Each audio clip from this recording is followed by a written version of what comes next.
Yo, what's going on? Cliff Jumper 1984, Red Rocks, your favorite Autobot all day long and all day strong, drinking that natty ice.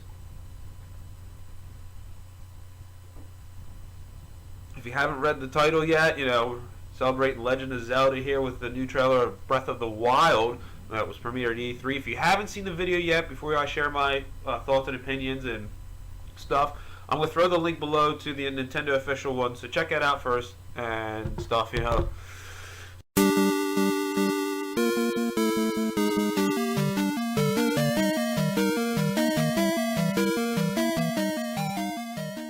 So anyway, did it live up to the hype? Was it worth the wait? And everyone always hearing about people bitching about, oh, it's taking so long. It fucking was. It was amazing. And I understand, they were trying to put out the best game possible that they want.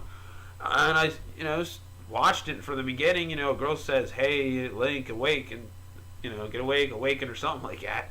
And just the vast land that you see is amazing. The wildlife, interacting with everything, not just some mundane moves and stuff like that. You can see, like, in the distance and certain screenshots of other things, like you see a castle and then a flag in the distance. And I know in the earlier trailer it seemed like an outpost or something far away. And then the one where you're in like a chasm, whatever they call that, and there's like the monster walk across the top. I thought that was cool. And whether you're going to fight that or not, who knows? Maybe it's just there for show. And if not, that's even cool too, to incorporate that.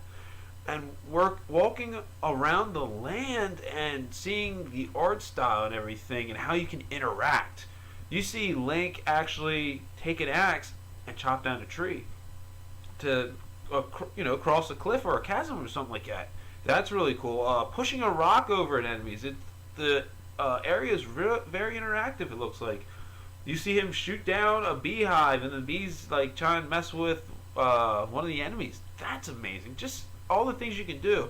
And I hope it's not just regular play stuff. I hope there's multiple uses for a lot of the things you see out there. That would be neat. Link not in a green tunic. That's a big deal. We have yet to see him in one. So how's that going to play out? And I kind of like the idea from moving from it, but then kind of don't. But he's worn other costumes and outfits and everything throughout the years, and masks and stuff like that. And in the one part where you see him, trying to fight a rock golem or something like that, he's in a suit of armor, in which that's awesome. And with that also comes the type of weapons they showed him using. Of course, the axe to chop down the tree. You see him using a spear. He was using a club at one point, and even a scythe. If all these years, he was using all these items and different, accessories, I'm sure he's able to use all these weapons. The Sheikah book or whatever, it's got the Sheikah eye that he was like unlocking the mechanical things or some magic or something like that. That's neat. And hopefully it's going to have a lot of different uses. They show him basically putting it in a keyhole for it, but then like he's also doing something with water and picking like a rod up out of water. It looks like he's dropping it on enemies. That's cool, and I hope there's so many different ways to implement that.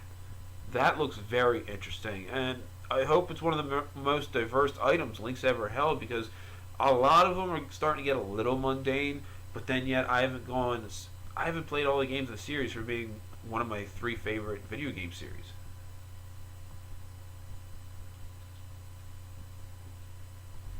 Two big aspects to the game which I thought was different, and that's a big plus.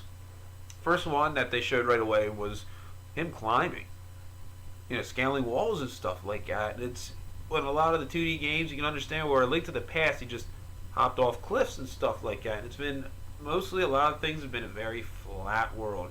Ocarina of Time, of course, showed different levels, but this just seems like it makes the world bigger if you have to climb up to certain things. It makes more things trickier, and you have to think about how you're going to climb this. It opens up like a new element of gameplay into the series, which that's good. I mean, you're probably not going to be able to do that right away and have to get some sort of gloves or grappling gloves or something, and that's cool. Another one is cooking. You can actually find stuff and shoot animals, I guess, and collect the meat and actually make different meals, which is going to give you more life, hearts, and stuff like that.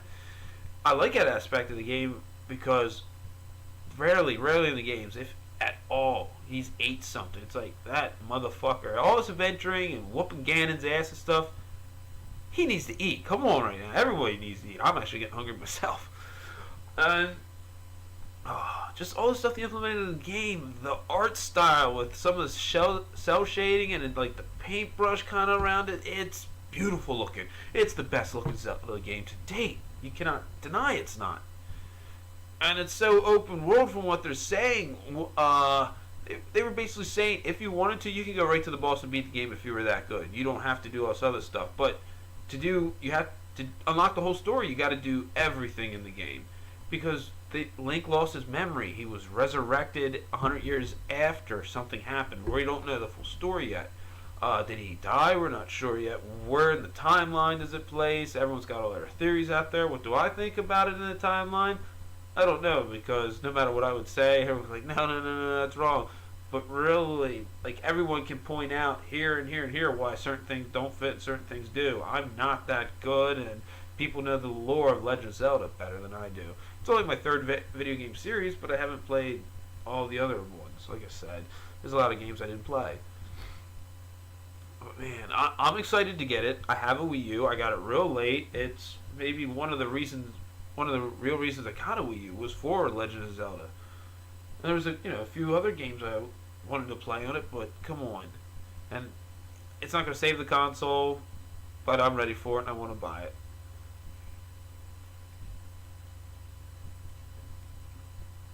So in quick conclusion, what do you think about the trailer? Will you buy Breath of Fire for the Wii U or the NX?